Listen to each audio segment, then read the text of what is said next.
I ever wrote, and I ended up changing the end of it, because of some feedback from some people I was on tour with.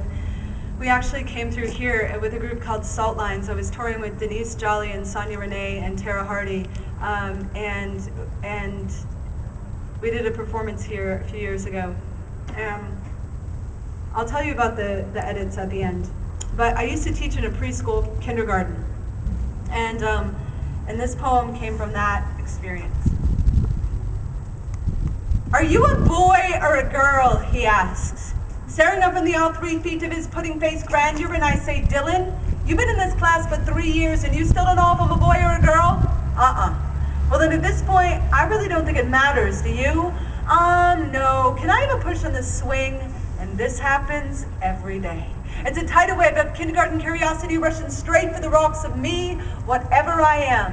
In the classroom we discussed the Milky Way galaxy, the orbit of the sun around the Earth, or whatever, Jupiter, Saturn, Mars, and kids, do you know that some of the stars we see when we look up in the sky are so far away they've already burned out? What do you think of that? Timmy, my mom says that even though you got hairs that grow from your legs and that the hairs on your head grow short and pokey and that you smell really bad like my dad, that you're a girl. Thank you, Timmy. And so it goes. On the playground, she peers up from behind her pink powder puff sunglasses and asks, "Do you have a boyfriend?" And I say, "No." And she says, "Oh, do you have a girlfriend?" And I say, "No. But if by some miracle 20 years from now I ever finally do, then I'll definitely bring her by to meet you. How's that? Okay, can I have a push on the swing?" And that's the thing. They don't care.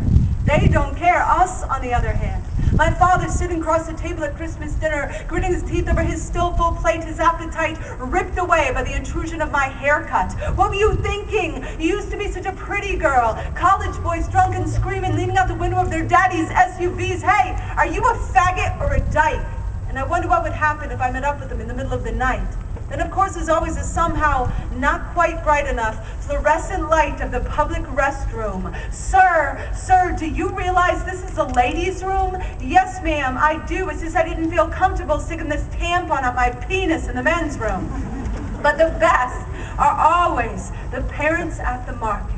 The mother sticking up her nose while the father pushes aside his child's wide eyes, whispering, "Don't stare, it's rude." And I want to say, listen, dude, the only rude thing I see is your parental hand pushing aside the best education on self that kid's ever going to get with you, living with your pinks and blues, your boy-girl rules. So why don't you take your macho and shove it in that cart with your wife's fucking issue of Cosmo? Because tomorrow I start my day with 28 months and know a hell of a lot more than you.